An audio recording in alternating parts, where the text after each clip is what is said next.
ગુજરાતની અંદર છેલ્લા કેટલાક સમયથી પાટીદાર સમાજની અંદર વિખવાદ થતો હોય તેવા દ્રશ્યો અને તેવી માહિતીઓ અનેક વખત સામે આવી છે। પાટીદાર સમાજના નેતાઓએ અનેક વખત જાહેર મંચ ઉપરથી પોતાને નિવેદન પણ આપતા જોવા મળ્યા હોય છે, અને જેમાં ખાસ કરીને જયેશ રાદડિયા। જો કે હવે રાજકોટની અંદર જ્યારથી ખોડલધામ અને સરદારધામ વચ્ચેનો જે વિવાદ હતો એ વિવાદની અંદર બંને પક્ષે આમને સામને જ્યારે ફરિયાદ થઈ ત્યારથી આ બંને તરફથી નિવેદનબાજીઓ પણ બંધ થઈ ચૂકી છે, અને બંને પક્ષે એકબીજા ઉપર આક્ષેપો પ્રતિ આક્ષેપો કરવાની પણ જે ચર્ચાઓ ચાલતી હતી આ બધી જ વાતો બંધ થઈ ચૂકી છે। જો કે હવે આ તમામ વાતોની વચ્ચે બોટાદની અંદર લેવા પટેલ સમાજના યુવકો દ્વારા જે સમૂહલગ્ન કાર્યક્રમનું આયોજન કરવામાં આવ્યું હતું એ સમૂહલગ્ન કાર્યક્રમ દરમિયાન મનહર પટેલ ત્યાં ઉપસ્થિત હતા, અને ઉપસ્થિતિની અંદર મનહર પટેલે ખૂબ સારું એવું ઉદાહરણ આપ્યું। મનહર પટેલે સમાજની અંદર સાથે રહેવાનું, બે ચાર ભાઈઓ હોય તો જુદા થવાની બદલે સાથે રહીને આગળ વધવાની વાતો કરી, અને આ વાતોનું ક્યાંક ને ક્યાંક નિશાન અને તીર એ સમાજ તરફ હતું। સમાજને એક સાથે એક રહી અને આગળ વધવા માટેની આપેલ એ મનહર પટેલે કરી હતી, કારણ કે છેલ્લા કેટલાક વર્ષોથી સમાજની અંદર અલગ અલગ વિસ્તારો પ્રમાણે ભાગલા પડતા જોવા મળ્યા કે જેના કારણે સમાજ એ તૂટતો દેખાયો। વર્ષો પહેલાં પાટીદાર સમાજના વડવાઓએ જે મહેનત કરી અને સમાજને સાથે લાવવાનો અને સમાજને સાથે લાવીને જે આગળ ધપાવ્યો હતો એ જ હવે ક્યાંક સમાજના ભાગ પડતા હોય તેવું પણ દેખાયું। જો કે આ તમામની વચ્ચે મનહર પટેલે જે નિવેદન આપ્યું કે પરિવારની અંદર 5 ભાઈઓ છે, 4 ભાઈઓ છે, તો એ સાથે રહે અને સમાજને પણ સાથે રાખે, કે જેના કારણે હવે પાટીદાર સમાજની અંદર વધુ એક નેતાએ પોતાનું નિવેદનનો ઉમેરો કર્યો છે, અને આ નિવેદન આપતા તેને સરદાર વલ્લભભાઈ પટેલની વાતો પણ વાગોળી હતી। શું કહ્યું મનહર પટેલે એ પણ સાંભળો। બોટાદ તાલુકા યંગ ગ્રુપે આયોજિત 11મા સમૂહ લગ્ન સમારોહમાં ઉપસ્થિત સમારોહના અધ્યક્ષ મુરબી શ્રી ઓધવજીભાઈ,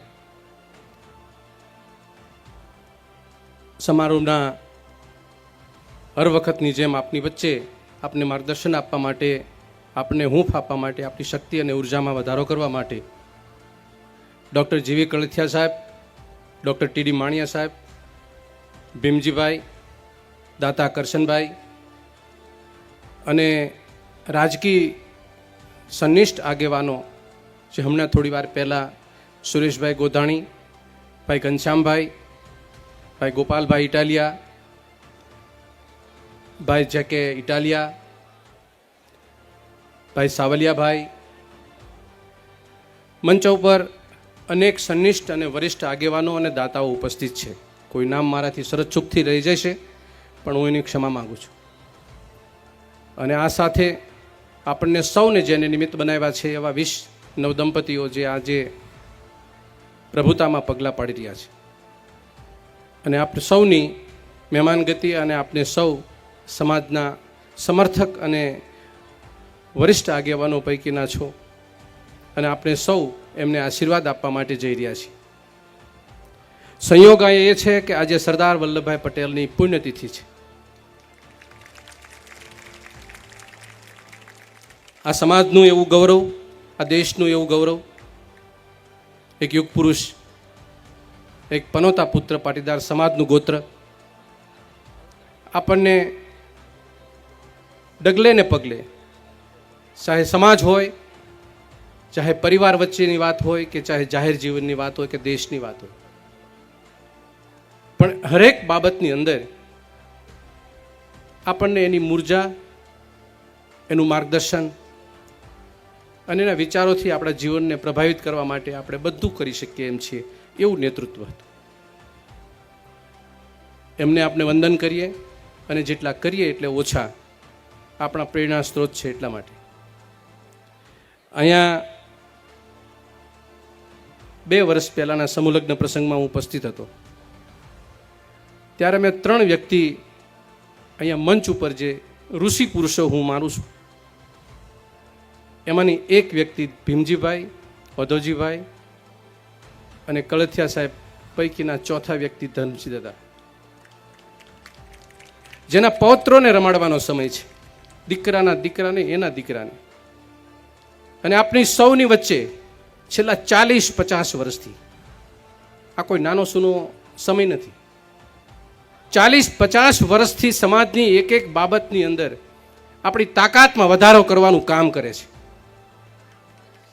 ચાહે સામાજિક હોય, ચાહે રાજકીય હોય, પણ એ નિર્વિવાદ વ્યક્તિઓ છે, નિર્વિવાદ.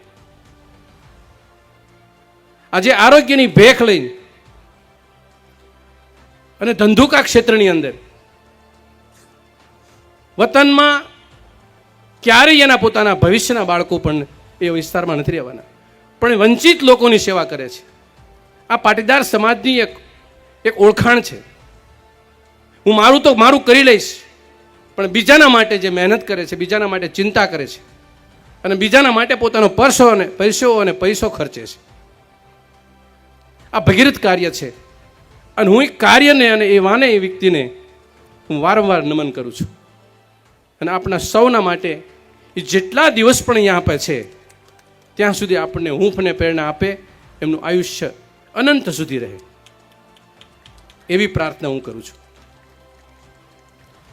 અહીંયા સમય બાબતની અંદર સરદાર પટેલને આપણે યાદ કરીએ છીએ. સમય જે સાચવે, સમયમાં ચાલે, સમય ઓળખીને ચાલે અને સમયમાં નિર્ણય લઈ લે, આ સરદાર પટેલ એક વાસ્તવવાદી પુરુષ હતા. એની સામે કોણ ઊભું છે, કોણ નથી ઊભું, બાજુમાં કોણ ઊભું છે ને બાજુમાં કોણ નથી ઊભું, એની પરવા નથી કરી. એને જે વાસ્તવિકતા દેશની લાગી એવા સમયે એને નિર્ણય લીધા છે.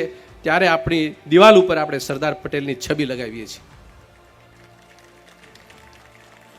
આ સમાજનું ગોત્ર, આ સમાજની ધરોહર વર્ષો પછી પણ આપણે એને યાદ કરીએ છીએ. અને એના મુખ્ય કારણો આપણે સૌ જાણીએ છીએ કે સરદાર સાહેબે આ દેશ માટે શું કરી ગયા.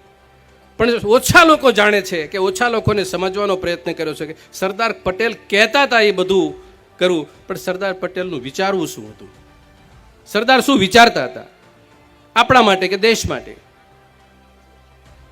સરદાર સંયમ, સરદાર સમય, સરદાર પાખંડને માનતા નહોતા, સરદાર દંભને નહોતા માનતા, સરદાર દેખાવને નહોતા માનતા.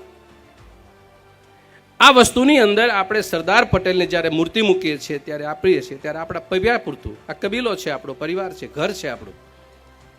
અને ઘરમાં સ્પષ્ટ બનીએ આપણે કે આપણે સરદારની વિચારધારા પ્રમાણે કામ કરવા નીકળીએ છીએ, સરદારને આહવાન કરીએ છીએ, સરદારનો નારો બોલીએ છીએ, પણ આપણે સરદારને કેટલા સમર્પિત છીએ.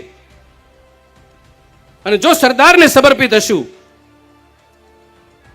એમાં આપણને કોઈને સ્પષ્ટતામાં કોઈ જરૂરત નહીં પડે, તો મને લાગે છે કે આપણે હંમેશના માટે સરદારની જેમ આપણી છબીઓ દિવાલ ઉપર લાગતી રહેશે.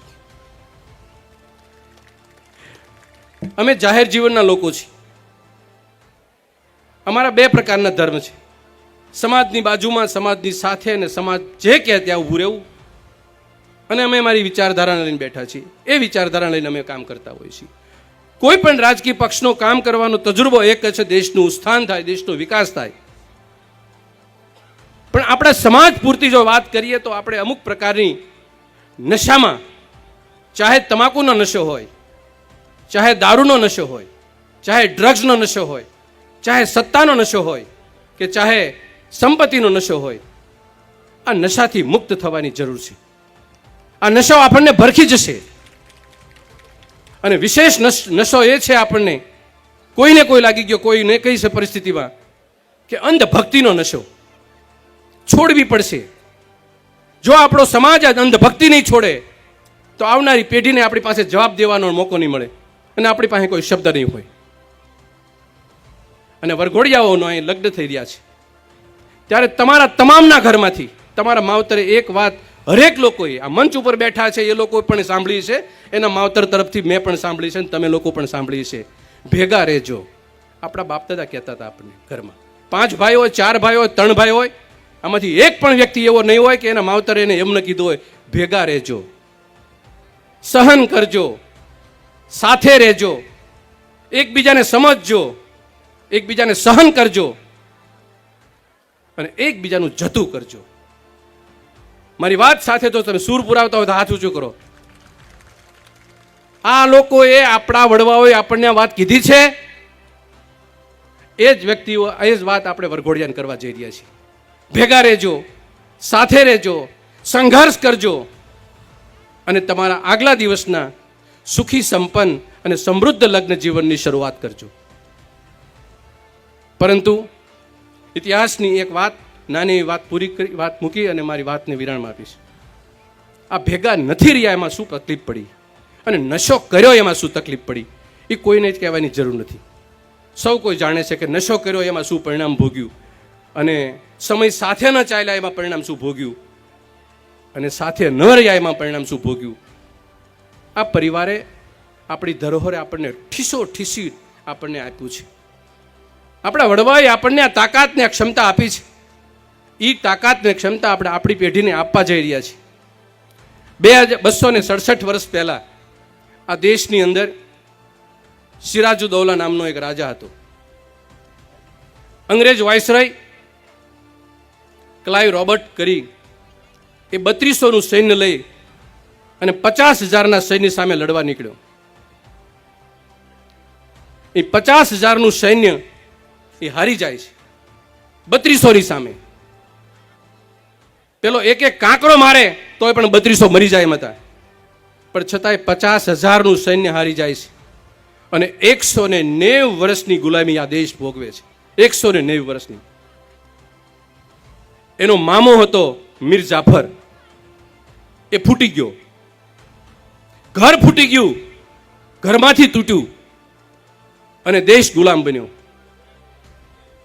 મારો કહેવાનો તાત્પર્ય, આપ સૌ પ્રબુદ્ધ લોકો છો અને મેં પાટીદાર સમાજનો મારા ભાઈઓ છો. મારું કહેવાનો તાત્પર્ય આપ સમજી ગયા છો કે ઘર બચાવજો, પરિવાર બચાવજો, સમાજ બચાવજો અને દેશ બચશે તો જ બચશે કે જે આપણે સમાજ નિર્માણને સમાજને બચાવી શકશું તો જ. અહીંયા આગળ અનેક વખત ટીડી માણિયા સાહેબ, ડૉક્ટર જીટી કળશિયા સાહેબ, કરશનભાઈ અને વરિષ્ઠ આગેવાનોએ બોટાદને પાલી પોષીને મોટું કર્યું છે, ડિસ્ટ્રિક્ટને મોટો કર્યો છે. સારા આગેવાનો છે, રાજકીય આગેવાનો છે. કોઈની ક્ષતિ કાઢી શકાય એવા કોઈ આગેવાન નથી આ સ્ટેજ ઉપર બેઠા એમાં. કોઈ ક્ષતિ નહીં નીકળે એમાં. એવા આગેવાનો આપણને સૌને મળે છે. આ આગેવાનોના માર્ગદર્શન નીચે બોટાદની અંદર આ સમાજ શિરમોર ભૂમિકા ભજવે, અન્ય સમાજને આદર્શ આપે, અન્ય સમાજ એની દોરવણી ઉપર ચાલે, આવી ભાવના એ સાથે હું જોડાયેલો છું.